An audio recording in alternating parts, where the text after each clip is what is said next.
Thank you very much for your time. Well, staying with the auto sector, the boss of Volvo has told the BBC that demand for its vehicles remains strong despite the challenging economic climate in many countries. Jim Rowan was speaking as he launched the firm's new EX30 sports utility vehicle in Milan, the smallest SUV ever made by the Swedish company. Our reporter Jonathan Josephs asked him if that meant customers no longer wanted the big vehicles Volvo was traditionally associated with.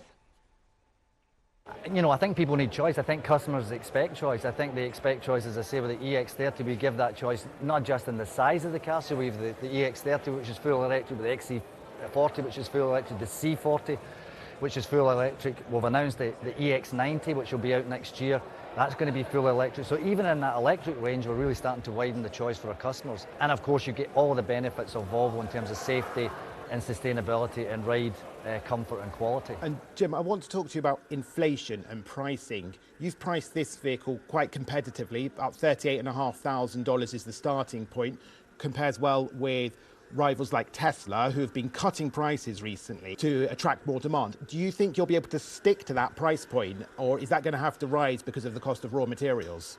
So we look at the underlying demand of the demand that we have for our products. Across the globe, it has remained, incredibly strong. And we see that everywhere. And we don't see any high order cancellations. We don't see any slowing down our order intake. The order book is really healthy. So at this particular point in time, we don't see the need to be dramatically cutting our prices on a global basis. Having said that, Europe and China are your two biggest markets.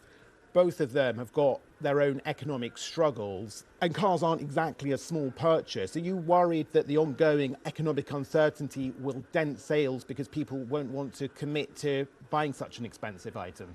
We keep a really close eye on the macroeconomics. We keep a really close eye on the geopolitics. We keep a close eye on raw material costs and logistics costs and all of these things. And at this particular point in time, demand for the product stays high across the range, especially on our new technology products like plug-in electric hybrids and fully electric vehicles. And Jim, you're building a new factory in Slovakia, your first new plant in Europe for some 60 years.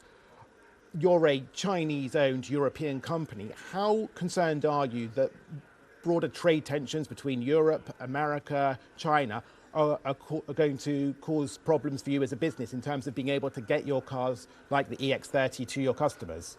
Actually, we had a strategy which we started quite a few years ago, which we basically say is build where you sell and source where you build. So we actually have manufacturing facilities in Asia, we have manufacturing facilities in Europe, and we have manufacturing facilities in North America. The reason that we chose Slovakia as an extension to that is we see demand in Europe be incredibly high. And of course, Europe is leading the charge, if you'll pardon the pun, to electrification. Slovakia was a good choice for us. That factory itself will be expanded or will be built to do 250,000 fully electric cars. We have enough land that we can increase that even further. So I think we're future-proofed in Europe, and of course we'll keep looking at different parts of the world as well in terms of other areas where we should increase our capacity.